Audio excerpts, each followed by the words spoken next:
Dan sebenarnya saya sih maklum sekali kalau misalnya Pak Prabowo enggan untuk pindah. Kenapa? Karena IKN tidak akan mampu berfungsi penuh sampai sekitar mungkin 5-10 tahun ke depan. Tahun ini ketika selesai, ketika 92 triliun itu sudah habis, selesai, berfungsi 10% pun sebagai kota itu udah bagus. Saya khawatir ini jebakan. Pak Prabowo dibuat untuk tidak sukses karena begitu dia harus menjalankan pemerintahannya dengan seluruh janjinya, terus kemudian dia harus menghadapi proses transisi pemindahan.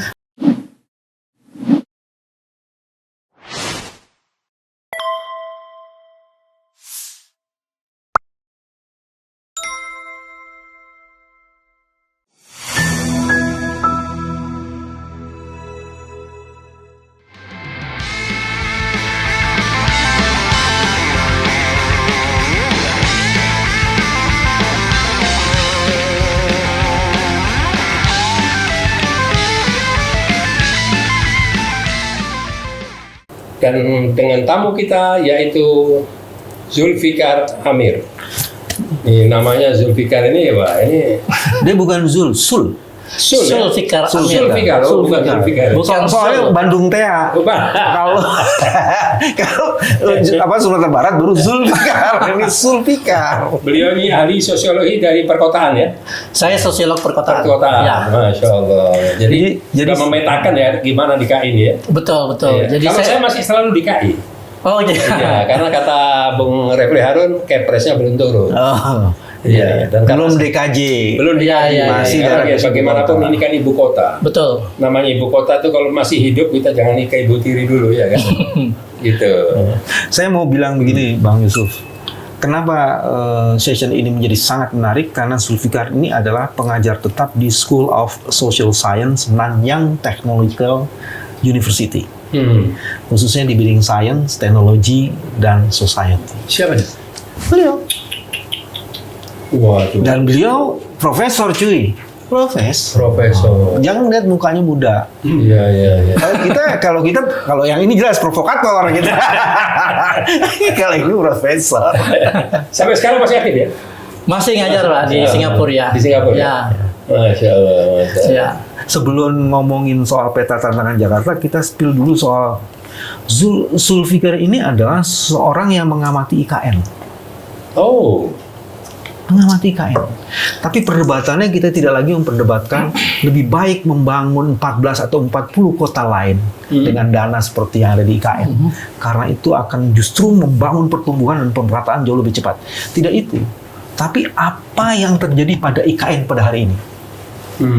Karena kita sibuk sendiri, kita nggak pernah petain tuh. Mungkin Zul bisa cerita dulu di situ sebelum peta Jakarta nih. Ya. Gitu. Cerita sih apa sih hal mutakhir yang ada di IKN? Iya, terima kasih Mas Pak Yusuf. Jadi kebetulan memang selama 5 tahun terakhir ini saya melakukan penelitian tentang perkotaan di Asia Tenggara. Khususnya tentunya Indonesia. Spesifik beberapa negara yang udah di Malaysia, lalu kemudian Filipina sama Thailand. Jadi Bangkok, Manila, KL dan Jakarta. Dan ini saya bandingkan satu sama lain gitu. Nah, terkait dengan IKN, saya memang sudah melakukan penelitian ketika undang-undang IKN itu diluncurkan tahun 2022 awal. Jadi di situ saya mulai riset tentang IKN. Jadi saya ikuti dari awal sampai sekarang. Nah, progres yang terakhir itu adalah bahwa IKN itu sudah akan menghabiskan total biaya sekitar 92 triliun. Nah, 92 triliun ini adalah duit yang 100% dari APBN, ya. Dan ini merupakan 20% dari estimasi total biaya IKN sebesar 466 triliun. Dari 90 ini budget atau sudah ada yang dikeluarkan? Udah mau habis. Sudah mau dihabiskan? Sudah mau habis. Dana yang berasal dari APBN yang 90 triliun ini udah habis. Jadi itu dipakai untuk membangun istana presiden, lalu kemudian 4 kantor kementerian koordinator, lalu gedung BI, lalu kemudian rumah susun sekitar 47 tower, ya, untuk ASN dan TNI, dan beberapa sarana-sarana yang mendasar seperti misalnya jalan tol dan sebagainya gitu. Untuk biaya pembangunan istana sendiri itu menghabiskan sekitar 2 triliun. Istana? Ya. hampir 2 triliun. Kemudian rumah menteri, satu rumah menteri itu sekitar 14 miliar. Ada 34 miliar. Ada 34 unit yang dibangun. Dan itu salah besar. Karena kabinet Prabowo lebih dari 34. Jadi mesti Jadi kemungkinan mereka nambah. Dan itu nggak ada dalam perencanaan. Nah, iya betul. Berarti kalau nanti menterinya lebih dari 34, berarti tidak ada kemungkinan tidak tinggal di DKI. Kemungkinan besar. Semua atau yang 6? Ya mungkin Tinggalnya juga, di apartemen, ya. bukan lagi di rumah menteri. Tapi kita udah mendengar kabar kalau Pak Prabowo sendiri agak enggan untuk pindah ke IKN. Nah, ini menarik. Dan sebenarnya saya sih maklum sekali kalau misalnya Pak Prabowo enggan untuk pindah. Kenapa? Karena IKN tidak akan mampu berfungsi penuh sampai sekitar mungkin 5-10 tahun ke depan. Tahun ini ketika selesai ketika 92 triliun itu sudah Digelontorkan habis, selesai. berfungsi 10% pun sebagai kota itu udah bagus. Ya kan? Alasan? Karena masih banyak fasilitas dan infrastruktur yang dibutuhkan. Yang itu semua butuh biaya. Ya. Bahkan untuk listrik untuk rumah susun pun belum masuk. Mari kita periksa satu-satu. Contoh, diperlukan ASN. Ya. Jumlah ASN kita Ada sekitar 3 atau 4 juta ya 3 untuk atau 4 pemerintah juta. pusat ya. Untuk pemerintah pusat aja. Ya. Yang dibangun apartemennya Itu hanya untuk 40.000. 40.000. 40.000. 40.000 jadi baru 10% bos. Kalau 4 juta. Berapa tower? 40.000 unit ya, 40.000 unit. 40.000 unit. Ya, soalnya akan ada 47 Berapa tower dia? 47 tower. 47 tower. Ya. 40.000 berarti satu tower 1.000 lah ya. Ya, sekitar. Dan satu unit itu disarankan akan diisi oleh 3 ASN yang belum menikah. Jadi mereka akan memprioritaskan ASN yang belum menikah untuk dipindahkan ke sana. Ya kalau ASN belum menikah berarti ASN yang belum mempunyai jabatan struktural. Bisa jadi. Biasanya udah menikah semua. Iya. Nah, sisanya akan tetap berada di Jakarta. Jadi butuh waktu untuk IKN ini berfungsi sepenuhnya sebagai ibu kota. Sekarang itu kalau kita lihat apa yang ada di sana itu belum jadi sebuah kota, baru menjadi sebuah kompleks perkantoran. Kompleks perkantoran pun belum lengkap kan sebenarnya. Belum lengkap. Seluruh kementerian udah di situ ininya, kementerian. Belum ada. Belum ada. Baru 4 kantor Kemenko. Jadi Menko-nya baru dibangun, kantor Menko-nya, kantor menteri. Nanti kantor-kantor menterinya di bawah itu mungkin saya nggak tahu gimana caranya ya. Tapi dari progres yang saya ikuti hampir tiap hari belum ada kantor-kantor kementerian khusus gitu yang dibangun. Oke, jadi dari fasilitas untuk ASN belum ada.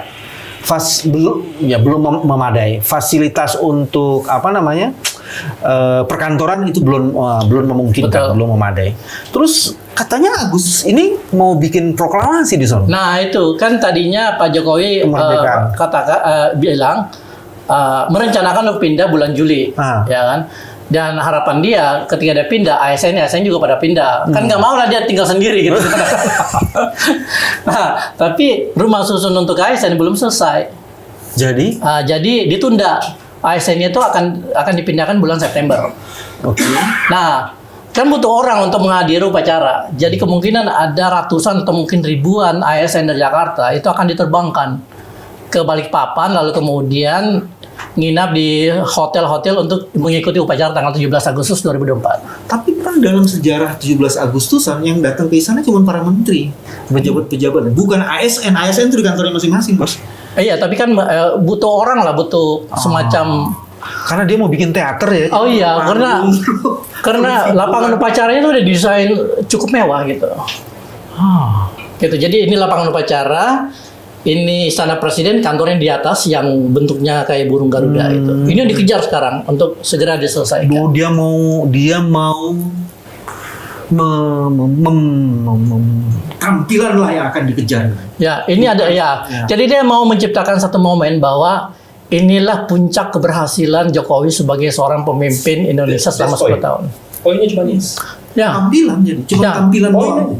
Ya. Show. Jadi dia inilah legasi saya gitu, walaupun cuma segini. Gitu. Belum tentu legasi. Ya. Belum tentu legasi. Betul. Tergantung Prabowo-nya juga.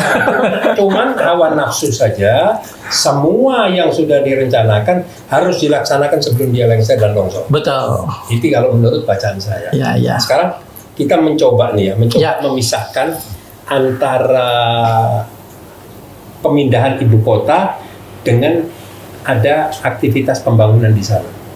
Ya. Kalau 47 tower, setiap tower 40.000 itu kan kurang lebih sekitar 2.200 lah, Ya. 2.200. Nah, pertanyaan yang pertama, ini apakah membuat satu tempat untuk imigrasi, migrasi ya, Ya. atau akan membuat sebuah ibu kota? Apakah hanya dia cuma akan tinggal? Di Ngantornya di mana? fasilitasnya. Ya. Kerjanya di mana? Rapatnya di mana? Segalanya di mana nanti? Itu kan menjadi pertanyaan besar. Nah, kalau seandainya berpikir secara jernih, karena ini memindahkan sebuah ibu kota yang walaupun ya secara ininya sudah tidak pas ya, ibu kota dibangun tanpa ada sejarah di satu tempat.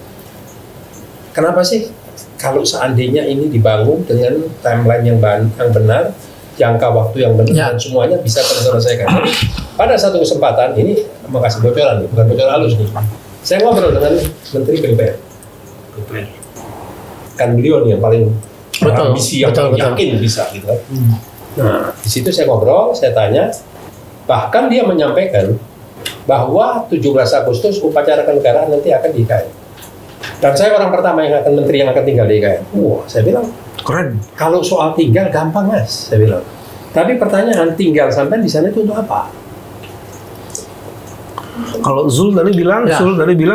cuma yang dibangun baru 4 kantor Menko. Makanya, Kemenko kan ya. makanya sekarang ini kan jadi ini apa ya, pola-pola pemikiran seperti yang saya dengar kemarin, seolah-olah kayak marah menyatakan bahwa PSN kenapa lambat tidak jalan. Jadi kayak semua ini mau dipaksakan sebelum dia berhenti, sebelum lecture. Jadi seolah-olah ada satu komitmen kesepakatan kepada pihak-pihak tertentu, oligarki atau investor, bahwa apa yang udah disepakati, yang dilakukan deal ini udah dijalankan jalan. semua sama dia. Ya. Ini bahaya sekali, negara digadaikan dengan cara begini nggak bagus. Kalau menurut saya, iya kan? Nah, belum lagi pertanyaan, apa ia mau pindah semua? Nah, ini gimana menurut? Ya, sebenarnya kalau kita lihat ya, kalau ketika pemerintah pusat sudah mencanangkan pemindahan ibu kota, tentu seluruh birokrasi itu akan ikut kan. Tapi tentu saja pasti ada resistensi juga di dalam. Bahkan mungkin pada kelas eselon juga pasti adalah pejabat-pejabat yang enggan untuk pindah gitu kan. Tapi mungkin masalah yang lebih penting adalah bagaimana caranya supaya ketika pemindahan ini terjadi, migrasi atau relokasi seluruh sistem pemerintahan itu berlangsung secara sistematis, dan kemudian akhirnya membentuk IKN sebagai sebuah kota yang benar-benar berfungsi berfungsi efektif gitu. Masalahnya adalah Indonesia itu bukan satu-satunya negara yang sedang atau pernah memindahkan ibu kota. Sudah banyak negara-negara lain, dan tidak semua negara yang memindahkan ibu kota itu punya pengalaman yang bagus. Ya kan? Salah satunya Brasilia, ya. Brazil yang memindahkan ibu kota dari Rio de Janeiro ke Brasilia tahun 60-an.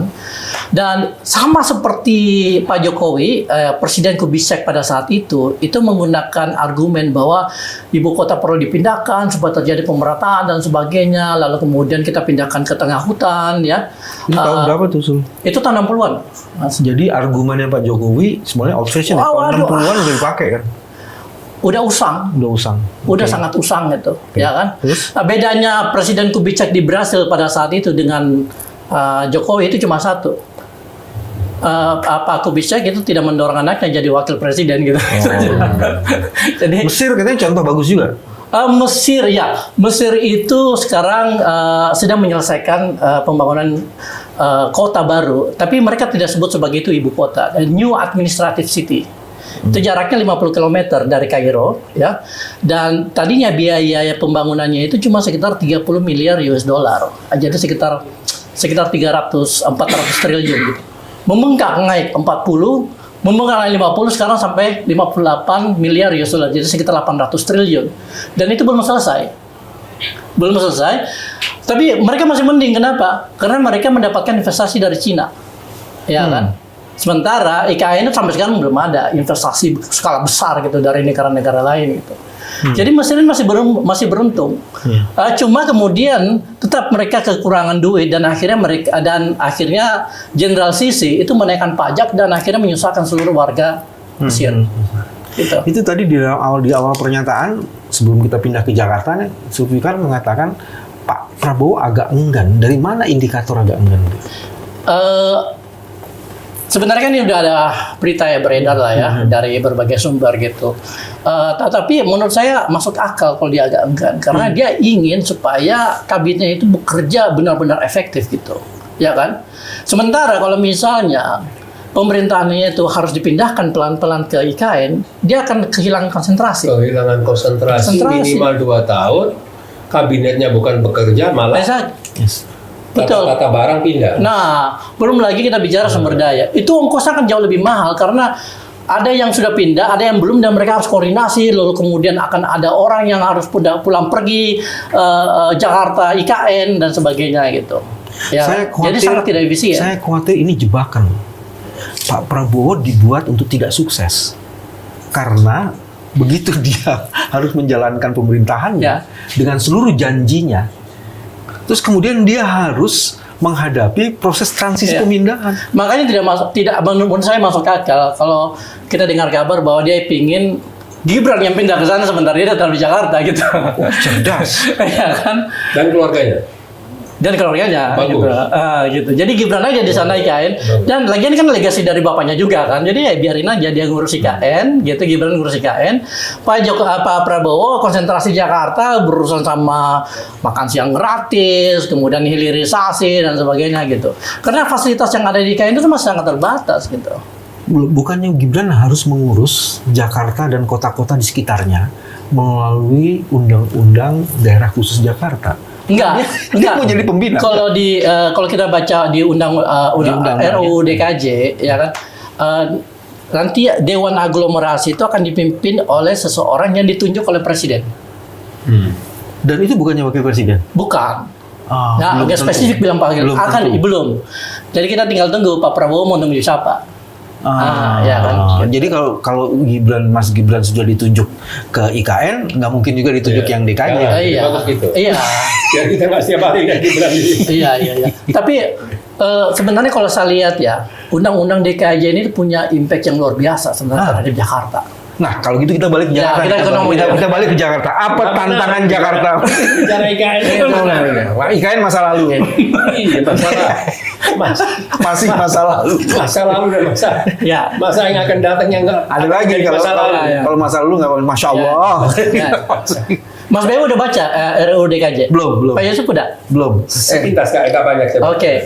Jadi ada beberapa poin penting gitu, termasuk tentunya pemilihan gubernur yang tetap menggunakan mekanisme pemilihan langsung 50% plus 1. Jadi nggak ada yang berubah di situ. Tetapi kalau kita lihat secara keseluruhan ya poin-poin yang ada di RUU DKJ ini sebenarnya ironis. Kenapa? 50% per 1 ya? 50% plus 1. Iya, itu pemilihan. Jadi akan ada 2 putaran kalau misalnya. Oh, tetap ya. Kalau nggak ada, kalau tidak menang 50% plus 1, maka ada putaran kedua. Nah, ya sama dengan yang lama lah ya. Nah, ironi yang saya lihat di DKJ ini adalah bahwa alasan utama untuk memindahkan ibu kota dari Jakarta ke Kalimantan Timur kan sebenarnya untuk melakukan pemerataan pertumbuhan ekonomi kan. Oke. Tapi kalau kita lihat dan baca RUU DKJ ini, dia justru memperkuat dan akan memperbesar kapasitas ekonomi Jakarta. Pertemuan. Karena Jakarta itu akan dilihat sebagai sebuah sistem aglomerasi. Ya. Jadi Jakarta dipimpin oleh gubernur, ya kan? Lalu kemudian ada aglomerasi yang mencakup tidak hanya daerah-daerah tradisional seperti Bogor, Depok, Tangsel ya, tapi udah sampai Tangerang, sampai Cianjur, sampai Bekasi. Dan apapun yang terjadi di Jakarta, semua ini akan mengikuti iramanya gitu.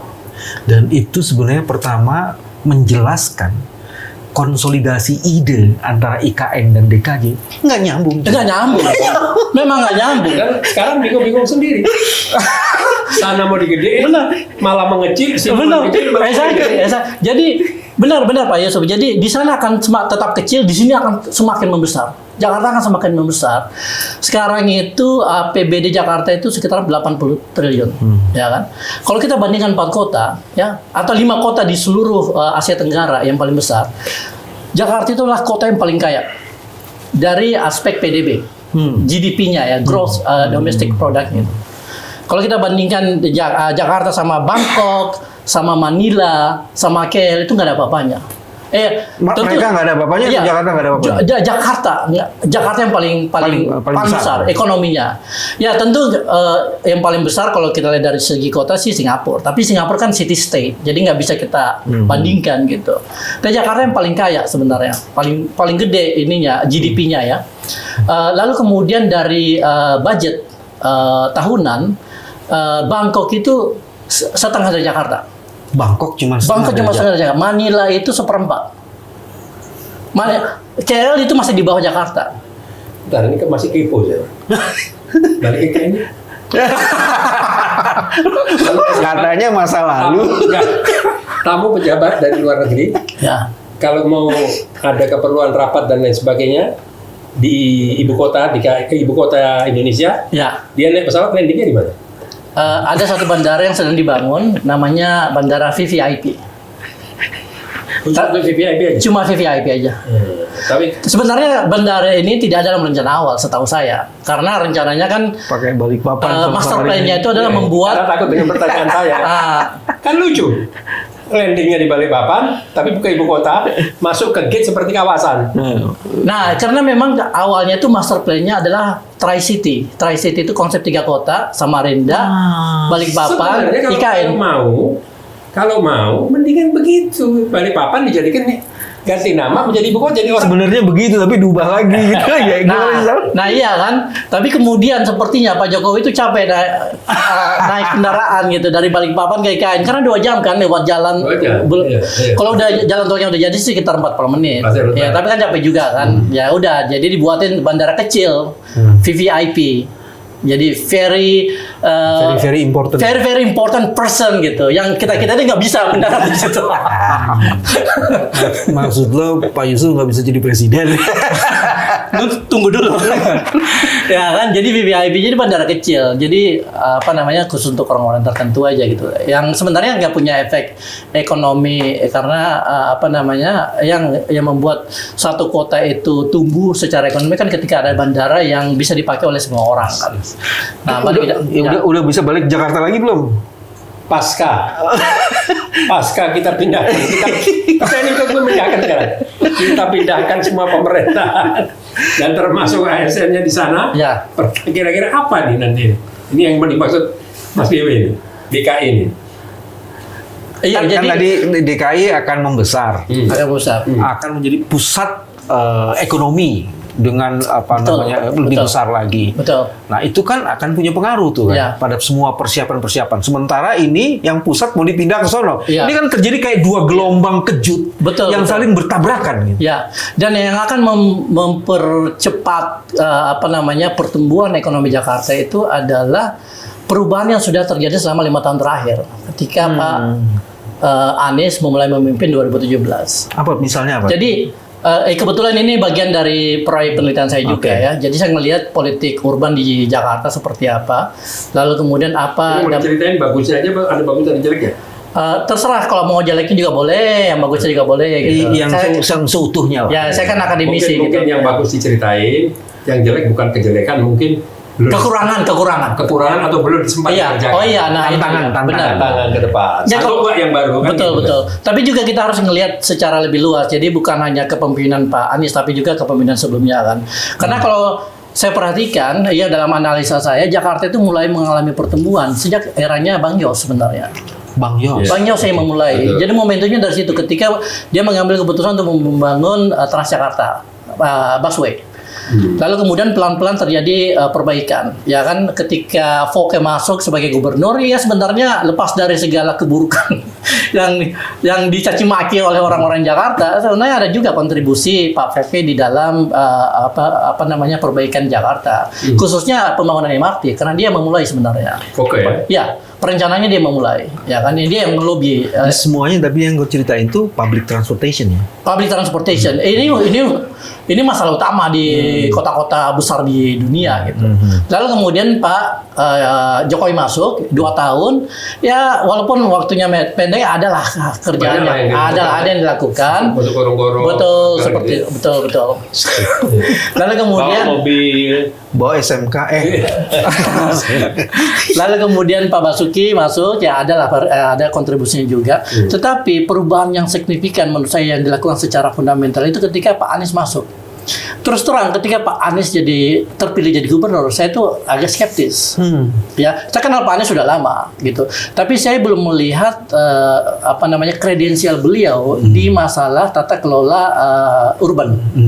Jadi saya agak ragu, ini Anies bisa nggak ya? Gini. Apa indikator yang dibilang signifikan di public transportation? Nah, 3 yang Nah, ketika 3 tahun berlalu, ya kan, kemudian saya melakukan penelitian ini, saya melihat bagaimana perubahan itu dilakukan langsung secara fundamental dari dalam, ya.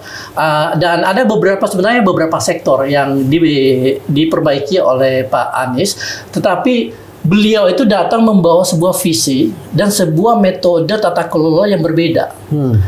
Itu yang di dalam ilmu sosiologi perkotaan disebut sebagai collaborative urbanism. Urbanisme kolaboratif. Makanya tagline-nya Jakarta kan Jakarta Kota Kolaborasi. Dan ini menurut saya pendekatan yang sangat efektif karena masalah Jakarta itu terlalu kompleks untuk diselesaikan oleh seorang gubernur. Dan karena itu dia membutuhkan aktor-aktor lain terlibat. Ya kan? Dan keterlibatan aktor-aktor lain ini tidak hanya dalam hal diajakin ini mau, tetapi mereka memberi masukan, mereka memberikan ide, mereka melakukan dan mereka mengeksekusi ide-ide itu gitu.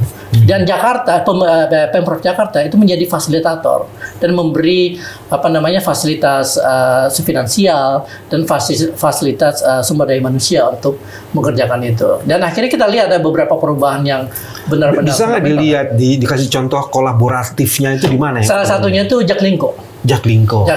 Jaklingko itu adalah sebuah branding dari sistem integrasi transportasi di Jakarta yang tidak ada satupun gubernur sebelum Anies yang mampu melakukan. Kenapa? Karena tidak gampang. Berurusan sama sopir-sopir, kondektur, kemudian operator-operator yang jumlahnya puluhan atau bahkan ratusan gitu. Dan Pak Anies mau datang ke mereka, ketemu, kasih ide begini, debat, ngobrol, ya kan, dan mengambil keputusan sama-sama. Dan itu dilakukan selama 1 tahun lebih. Ada lagi katanya salah satu yang paling menarik adalah membuat peta transportasi Jakarta. Ya. Dan itu dilakukan bukan oleh Pemda, tapi memfasilitasi. Nah, ya. Itu gimana? Ya, itu bagian dari kolaborasi di dalam sistem transportasi massal di Jakarta, ya kan. Dan ini terus berkembang, ya. Dan kemudian akhirnya kita bisa lihat kan jumlah penumpang atau jumlah pengguna transportasi publik Jakarta itu naik signifikan selama 5 tahun terakhir. Seperti itu. Ini belum lagi kita bicara tentang sektor-sektor yang lain, misalnya penanganan banjir, lalu kemudian perumahan dan sebagainya gitu. Penanganan banjir, apa bos yang menarik? Ya, tentu kita udah tahu kontroversi mengenai naturalisasi gitu. Tapi kan sebenarnya ide naturalisasi ini bukan dari Anies, dari orang Pemprov sendiri sebenarnya. Jadi ide ini udah ada, ya kan? Dan sebenarnya ide ini itu adalah ide yang memang dikembangkan oleh ahli-ahli hidrologi perkotaan. Jelasin dong, ya, naturalisasi.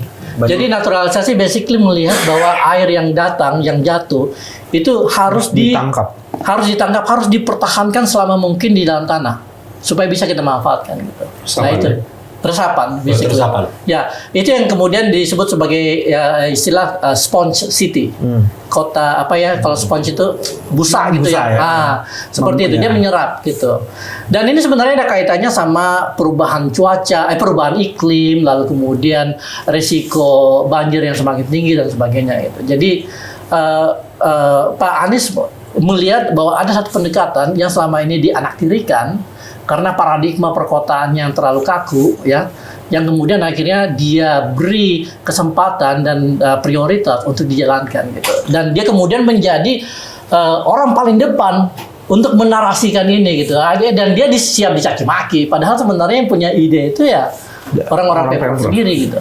Dan sebelum kita masuk kepada topik utama, next bagaimana? Ya. Ini pernah menjadi satu cerita yang nyata. Waktu saya undang Gubernur Anies, peresmian masjid di Tebet, yang dipertanyakan oleh beliau adalah air, sisa wudhu dan lain sebagainya ini Diapain? di mana? Sengaja saya tanya, kenapa Pak Anies? Ini harus dikelola agar bermanfaat. Paling tidak bukan diminum, bisa buat nyiram dan sebagainya. Saya bilang alhamdulillah kebetulan desainnya sudah mengarah. Wah ini bagus nih. Jadi concern dia hal gitu. Ya. Nah sekarang kita bicara kira-kira ke depan pasca DKI dikaji ini kira-kira orang-orang yang bagaimana yang lebih tepat nanti. Tapi Bang Yusuf tanya dulu dong, apa tantangan terbesar yang belum sempat? Nah itu dulu. Yang mampu menghadapi tantangan ke depannya. Tantangan besar yang belum sempat dikerjain itu apa? Jakarta. Oke, untuk melihat tantangan kita harus melihat prestasinya dulu ya. Oke. Dan salah satu prestasi yang bisa kita catat itu adalah bahwa selama eranya Pak Anies, skor atau tingkat livability Daya itu hidup, adalah apa ya livability itu? Daya hidup enggak? Bukan daya hidup. Daya hidup ya. Daya hidup. Kelayakan hidup Jakarta itu skornya naik. Membaik dari ranking 153 menjadi ranking 139. 53 ke 39. Ya. Jadi naik 13 peringkat. 14. Ya kan? 14. Nah, ya memang kalau kita lihat secara keseluruhan masih rendah. Ya kan? Inginnya kita kan top 40 lah ya. Ini masih di bawah emang. Tapi ada progres di situ gitu. Dan progres ini adalah bagian dari momentum yang sudah dimulai oleh Pak Anies ketika beliau menjabat sebagai Emang gubernur sebelumnya enggak? Ya mungkin udah ada kali, tapi mungkin tidak sesignifikan itu. Gitu. Oke, baik. Ya kan. Nah, momentum ini udah terjadi sebenarnya, dan Jakarta itu sudah secara pelan-pelan ya menuju ke arah yang lebih baik. Gitu. Trennya dibangun ke sana ya. Cita-cita ujungnya itu, cita-cita akhirnya adalah Jakarta menjadi kota global. Kota global itu seperti Tokyo, seperti London, seperti Vienna, seperti Melbourne, ya, di mana kota itu tidak hanya layak hidup, tetapi menjadi pusat pertumbuhan ekonomi global. Gitu. Itu yang sudah dicapai oleh Singapura ya. Dan salah satu indikator sebuah kota adalah kota global itu adalah masuknya investasi asing dan kemudian membuka kantor-kantor di sini gitu. Dan itu terjadi. Pelan-pelan. Makanya sekarang Jakarta itu menjadi sangat menarik untuk beberapa perusahaan-perusahaan besar, ya kan? Karena ada sumber daya manusia di situ, ya kan? Ada pasar besar di situ dan sebagainya. Nah, tantangannya memang Jakarta ini itu kalau kita lihat penduduknya kan sekitar 10,9 juta sekarang, ya kan? Dan masih banyak wilayah di Jakarta yang butuh pembangunan yang lebih manusiawi dan lebih lebih berdasarkan pada aspek-aspek atau prinsip-prinsip keberlanjutan, lebih sustainable gitu, ya kan? Nah ini yang menurut saya tantangan Jakarta yang perlu segera dihadapi, ya. Dan kalau kita sudah melihat Jakarta seperti ini, ya kan, maka sebenarnya yang perlu dilakukan itu bagaimana supaya momentum ini berlanjut, ya kan? Dan keberlanjutan ini akan sangat tergantung pada leadership Jakarta 5 tahun ke depan. Saya mau nambahin 3 isu lagi, saya mau tanya ini. Ya. Sampah gimana urusannya? Sampah memang masih belum selesai masalahnya, ya kan? Dan sebenarnya dari segi teknologi sudah banyak yang bisa, ada beberapa opsi lah yang bisa dilakukan gitu. Tetapi Jakarta relatif membaik lah kalau dalam hal penanganan sampah dibanding kota-kota lain di Indonesia gitu. Ya. Tetapi memang skala besar kan. Sampah itu tidak satu. Ada, kalau bagi saya sampah itu ada 3 kali ya, kalau nggak salah ya. Maksudnya apa? Nah, 3 jenis ya. Iya, jadi Sampah masyarakat. sampah rumah tangga. Ya. Jadi gini, sampah yang dikelola memang di tempat pengelolaan sampah. Oke. Contoh Ya. seperti Bantar Gebang dan lain Iya sebagainya. betul. Ya. Nah, ada program-program yang saya dengar itu adalah mengelola sampah di daerah perumahan. Gimana? Sebelum Ya, ya, sampai ya. di sana ya. Seolah-olah sampah dapat dikelola di pemukiman, jadi istilahnya ramah lingkungan lah, kurang lebih begitu. Iya, iya, iya. Nah ini yang mana yang sudah berjalan? Kalau yang saya melihat kayaknya belum ada yang jalan nih. Iya, Belum memang bicara medis ya. betul. Memang Sampah medis. nggak, memang sampah itu adalah sektor yang masih perlu dibenahi Jakarta, Iya. ya kan? Dan ya butuh ini lagi, memang butuh kepemimpinan yang paham tentang itu kan. Belum lagi masalah air, belum lagi masalah yang lain. Ngomong sampah dulu. Jakarta dibandingkan Kuala Lumpur, Thailand, dan satu kota lagi mana tadi? Bangkok. Bangkok. Bangkok, Manila ya, sama KL. Itu di mana posisi Jakarta dalam mengelola sampah? KL sama Bangkok itu jauh lebih bagus. Ya. Langsung enggak. Bangkok, Gitu ya. ya. Filipina hancur kalau Bangkok. Manila yang masih di bawah Jakarta, Iya. ya, Oke. ya kan. Tapi Jakarta sebentar lagi mau disalip nih sama Ho Chi Minh City. Dalam konteks ini, dalam konteks ya. pengelolaan sampah atau livability juga tadi. Udah livability-nya juga, ya gitu. Oke, satu sampah. Terus yang kedua, di setiap kota yang ingin menjadi kota besar harus mempunyai yang disebut dengan tempat-tempat yang bisa membangun sivilisasi, Ya. untuk kesenian yang keren, untuk orkestrasi, untuk macam-macam kayak gitu. Iya, ya. Jakarta bikin itu enggak? Dia bikin JIS, Ya. untuk kesenian yang luar biasa gitu. Iya, Jangan bersifat membangun fisiknya saja. Kan? Ya, itu. Istilahnya untuk kepentingan masyarakat keumatan. Betul, Ya, betul, kayak gitu. betul, Jadi ada- betul, betul. Perlu Nah, itu Ya. sangat diperlukan. Dalam konteks Saya itu, lihat itu agak tertinggal. makanya di situ saya mau tanya. Ya, memang kalau kita lihat memang selama 5 tahun pertama Pak Anies itu ya tidak semua pekerjaan itu bisa diselesaikan. Oh. JIS itu salah satu prioritas karena itu adalah janji, ya kan. Nah, untuk masalah kesenian, untuk infrastruktur kesenian, renovasi tim Itu sesuatu udah bagus. banget. Oh ya, Sesuatu banget. iya Tapi kan? senimannya kemana? Nah itu dia. Jadi mungkin Bikin pasarnya dulu baru penjualnya. berikutnya komunitasnya kan yang dibangun kan. Ya kan? IKN Iya. lagi nanti. Bangun ini dulu, baru nyiapinnya dulu. Tapi sebenarnya membangun sesuatu itu harus iya, iya. terintegrasi. Betul. Master plan-nya harus dipersiapkan. dari Betul awal. sekali Pak. Jadi ketika kita membangun sarana fisik, komunitasnya juga harus dibangun bersama-sama gitu, ya kan. Nah, saya kira ini yang PR yang perlu. Ada yang dikritik membangun. Betul. Ketika dimasukin dapat porsi yang nyaman karena awalnya dulu tidak ada aktivitas di sana kecuali seniman. Ya. Iya kan, kesenian, seniman dan lain sebagainya. Ya, ya. Pada protes semua kan. Benar. Waduh, teriak-teriak datang ke saya semua. Jadi kota-kota besar di dunia yang hebat itu selalu punya tempat-tempat berkesenian. Iya. Itulah tanda sivilisasi sebenarnya. Nah, saya mau cari ya satu yang unik. Jakarta adalah salah satu kota yang dikepung dan diserbu oleh 12 sungai. Ya. Di berbagai negara yang sudah maju, sungai itu diaktifkan bukan sekedar saluran air. 12. 12. Nggak terlalu berat menurut saya. Enggak, maksud saya itu Iya, memang, given. iya. Jakarta Iya.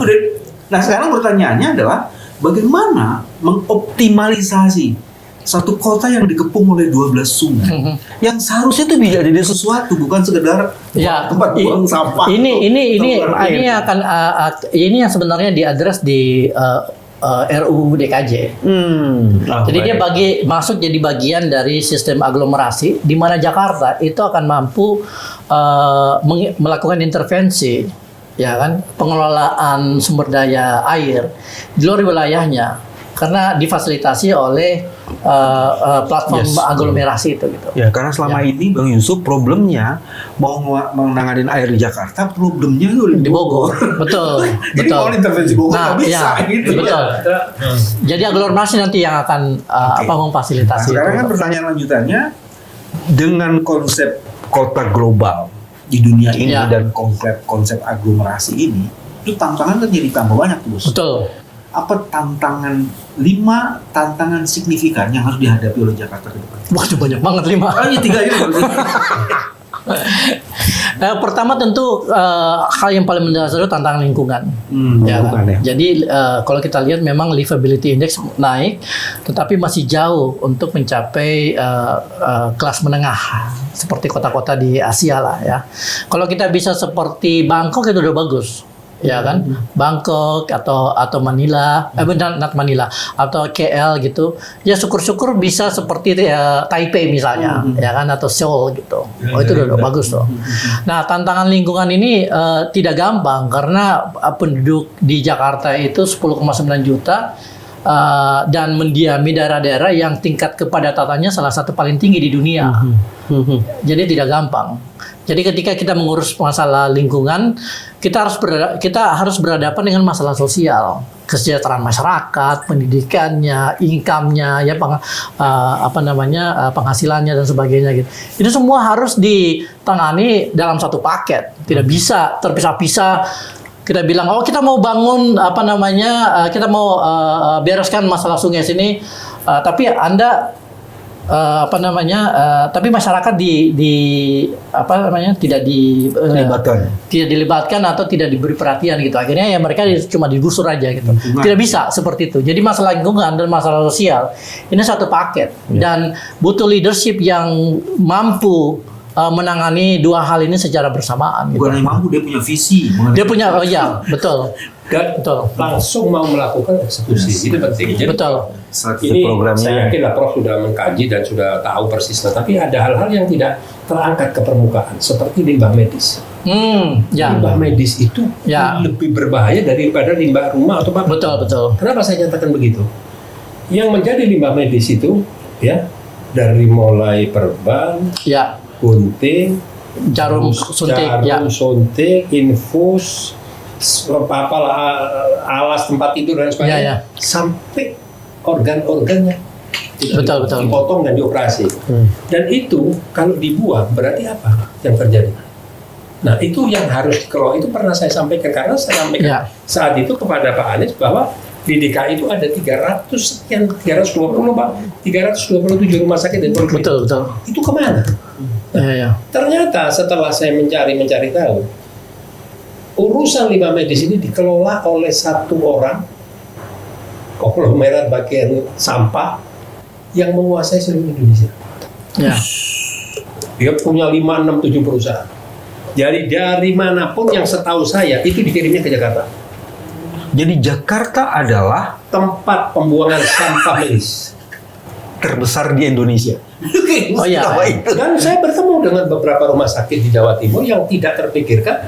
Waktu saya tanya, misal kayak rumah sakit lupa saya, yang dimiliki oleh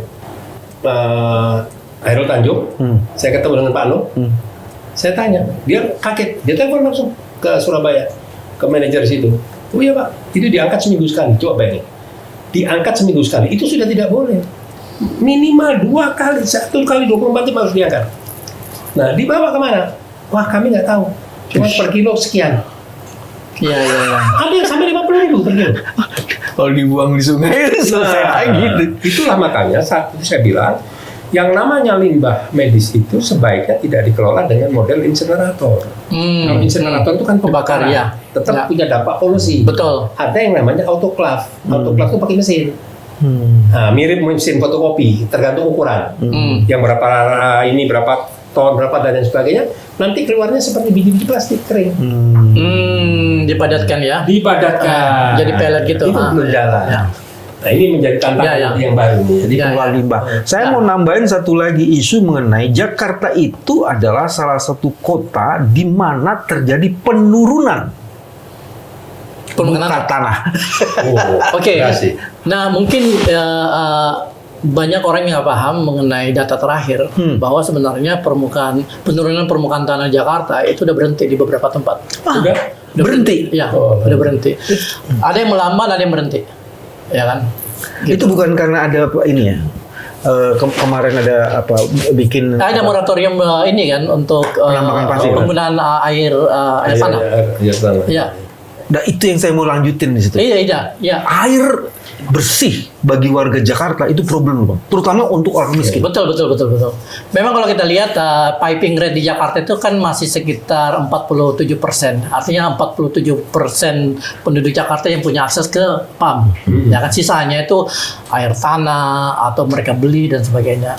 Dan ada kendala ruang di sini ketika kita mau membangun fasilitas air yang kemudian kita berikan akses ke setiap warga Jakarta, karena tidak gampang untuk membangun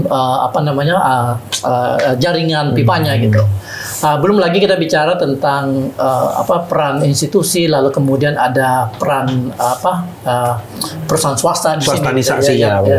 Nah, sebenarnya ini salah satu PR juga yang perlu diselesaikan. Jadi waktu itu ada kendala, ada hambatan legal yang membatasi pergerakan atau aksi dari Pak Anies untuk menyelesaikan masalah ini. Ya, untuk mengambil alih kembali. Nah, itu. Jadi saya kira ini akan bisa diselesaikan 5 tahun ke depan ketika tipe leadership yang memimpin itu sama dengan sebelumnya gitu.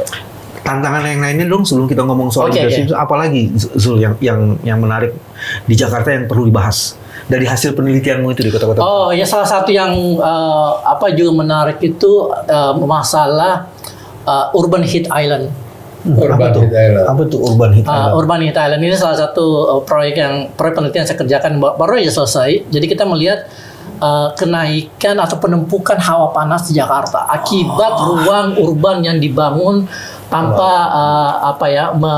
memperhatikan efek udara gitu.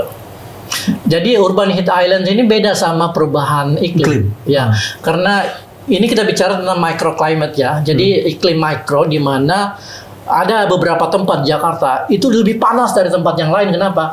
Karena kurangnya vegetasi, lalu kemudian gedungnya terlalu tinggi, kemudian penggunaan material gedung yang menghasilkan efek rumah kaca. Misalnya di wilayah mana tuh tempat-tempat ini? Salah satunya itu yang paling panas itu di Jakarta Pusat. Saya lupa daerah. Ada beberapa titik di situ. Itu Merdeka Utara, seputar Merdeka Selatan di Merdeka Utara. Dekat Itu saya rasa tidak terlalu ya Merdeka ya. Enggak. Dan juga daerah-daerah padat tentunya, daerah-daerah padat. Karena Merdeka Utara indikatornya sederhana, kenapa tingkatnya itu tinggi? Kenapa? Tingkat emosionalitasnya tinggi kalau Merdeka Utara. Panas terus gitu. Merdeka Utara kan istana maksudnya, Pak. Dan semakin mendekati 20 Oktober semakin panas gitu ya. Jadi bro, kalau boleh disimpulkan, Ya. lebih urgent mana membenahi ibu kota yang ada di sini atau membangun ibu kota baru? Lebih murah memperbaiki Jakarta lah. Masya Allah. Berarti gagal nih kayak tadi. Oke, sekarang tipikal pemimpin dan kepemimpinan seperti apa yang cocok untuk menghadapi? Ya, jadi kalau kita lihat kan 5 tahun zamannya eranya Pak Anies, dia sudah menghasilkan satu sistem atau proses transformasi yang sedang berlangsung. Dan 5 tahun ke depan lagi, mestinya tipe leadership yang diterapkan oleh Pak Anies itu harus berlanjut gitu. Kalau Ya, kita kerucutkan misal zaman Bang Yos, sebelum Bang Yos kan Pak Prayogo, Ya, sebelum Pak Prayogo Pak Prapto, ya, ini kan semua angkatan. ya, Nah, setelah itu kan sipil semua kan? betul. Nah, kira-kira tipikal yang bagaimana? Nah, Saya sih sipilnya nanti oke. kita belah lagi.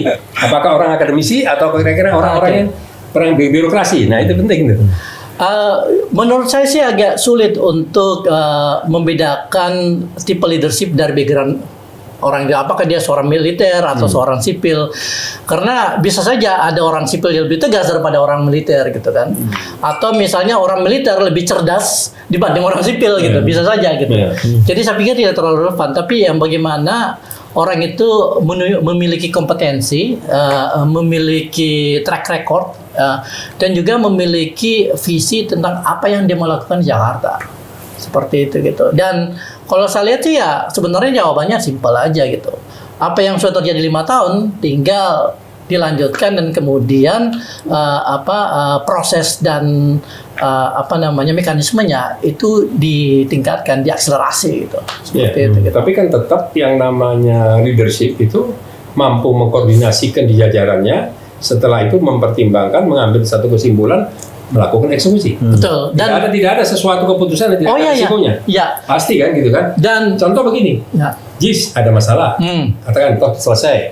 Formula E juga Betul, sama. nah, benar. Itu kan penting gitu. Benar. Dan kalau kita lihat Pak Anies itu membangun satu sistem di mana enggak. Kita bicara 5 tahun dulu sebelumnya. Ya kan? Jadi Pak Anies itu membangun satu sistem di mana dia mampu mengenali perilaku atau perilaku dari birokrasi yang dia pimpin.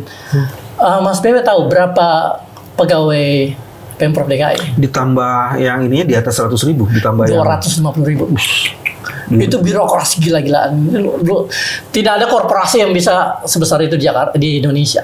Mungkin 250.000. Artinya dia harus memimpin. Nah, nggak mungkin dia memimpin sendiri, ya kan? Makanya dia membangun satu sistem yang kemudian kita sebut sebagai TGUPP. Dia sebutnya. Jadi TGUPP sebenarnya menjadi sensor dia untuk memahami itu dan kemudian mengeksekusi setiap masalah. Tentakel dia. Nah, tentakel dia istilahnya gitu ya. Nah model seperti ini yang sebenarnya bisa terus dilanjutkan gitu. Dan Pak Anies sudah membangun itu dan tinggal bagaimana meningkatkan kinerja itu gitu. Kalau mau disebut orang selain Anies Baswedan, kita lihat siapa yang punya potensi untuk dia? Kan dari riset-riset itu pasti kan ketemu dengan banyak orang. Kan ada 3 indikator. Satu visi. Ya. Dia punya visi yang memang mau menjadikan Jakarta sebagai kota global. Ya. Terus kedua, visinya itu teruji dalam berbagai pandangan, program, diskusi yang sudah dilakukan itu. Dan dia juga mempunyai jaringan yang menyokong itu. Ya. Saya nggak tahu kalau mungkin ini pertanyaan ke Bang Yusuf juga.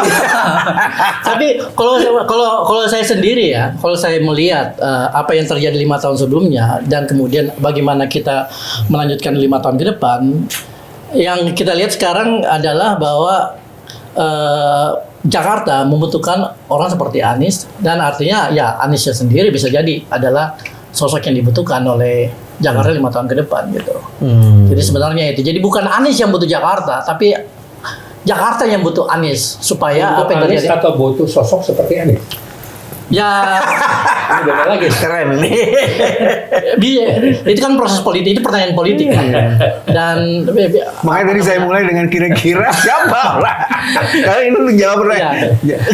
Tapi kalau kita lihat sekarang kan, kalau memang bicara tentang proses politik, ya dari sekarang sampai pilkada itu kan tidak lama kan. Karena itu November, 27 November. Iya, tinggal beberapa. Sekarang beberapa bulan lagi. Agustus pendaftaran, berarti tinggal 3 bulan. Juli, Agustus, September, Oktober. 6 bulan, Mas. Ya, kita berharap, berdoa mudah-mudahan ada pemimpin yang bisa sama dengan Anies, ya kan? Kalau seandainya Anies tidak running atau maju lagi, tapi kalau Anies maju lagi, ya tinggal Anies melanjutkan apa yang sudah pernah dikerjakan, ya kan? Karena biar bagaimanapun dari sisi struktur atau dari sisi pengelolaan manajemen manajerial itu kan tidak hanya dengan jumlah orang, karena orang ini tidak ada di bawah satu kepemimpinan. Betul. Kata benar akan sulit, tapi kan ada BUMD kan. Oh iya. Nah, bagaimana mengendalikan, memonitor dan mengimplementasikan apa yang harus dilakukan di BUMD tersebut. Kan sebetulnya nggak sulit ya, walaupun prakteknya nanti sulit, tapi paling tidak untuk mengevaluasi itu tidak sulit. Nah, sebelum kita kasih kesini dulu narasumber nih, apa catatan pentingnya sebagai closing statement? Ya. Karena kita ingin ngobrol banyak. Betul. Waktu yang tidak. Iya. Jadi mungkin yang perlu digarisbawahi di sini adalah bahwa Jakarta pasca menjadi DKJ itu kan memiliki peran yang jauh lebih penting dibanding ketika menjadi DKI, ya kan? Dengan adanya undang-undang DKJ sebenarnya sebuah kesempatan besar sedang diberikan ke Jakarta untuk melakukan akselerasi pertumbuhan secara lebih masif gitu. Dan keberhasilan Jakarta sebagai pusat pertumbuhan ekonomi global itu sangat tergantung pada leadership yang mampu mengelola kota secara keseluruhan, tetapi tidak hanya dalam hal mengelola kota itu dari aspek fisik, tapi juga dari aspek sosial gitu. Bagaimana supaya warganya tetap bahagia, warganya tetap sejahtera, warganya tetap betah tinggal di Jakarta. Dan sebenarnya ini mampu. Kenapa? Karena mampu dilakukan dan mampu dicapai. Kenapa? Karena sumber daya yang dimiliki Pemprov DKJ itu luar biasa. Itu luar biasa. Dan ketika Jakarta menjadi DKJ, saya yakin APBD-nya akan naik terus. Seperti itu. Sekarang 80 triliun, mungkin akan naik 90, 100 karena semakin banyak orang melakukan aktivitas bisnis di sini, ya kan, pemasukannya lebih besar, pajaknya semakin tinggi dan sebagainya gitu. Good. Terima kasih. Kalau saya Closing statement dari Mas. Kalau saya bilang gini, kau boleh saja mendelegitimasi DKI menjadi DKJ, tapi kau tidak bisa menghilangkan bahwa Jakarta telah menghidupkan Indonesia. Karena ada kita bertiga. Tetap ada nih. Jadi Jakarta lah yang menghidupkan Indonesia, dan ketika Jakarta mampu menghidupkan Indonesia, disitulah harapan akan bersemai. Ya. Selamat datang calon pemimpin baru, dan kita akan cari sesuai dengan tantangan yang kian membentang. Ya. Layar sudah terkembang. Gaspol. Gas, Polken. Terima kasih Prof. Sulfikar atas kehadirannya, dan alhamdulillah tadi kita sudah mendengar banyak ilmu-ilmu dan masukan-masukan yang kita bisa serap semuanya dalam bagaimana penataan perkotaan khususnya di Jakarta ke depan.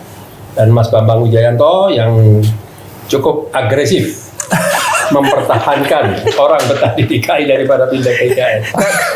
Karena Refli nggak ada hari ini. Jadi terpaksa saya harus jadi kayak luar. Sebelum ditutup, terima kasih para pecinta keluarga WMM Channel, Yusuf Marta Channel, dan NBW Novel Bambang Wijayanto Channel. Wassalamualaikum warahmatullahi wabarakatuh. Waalaikumsalam.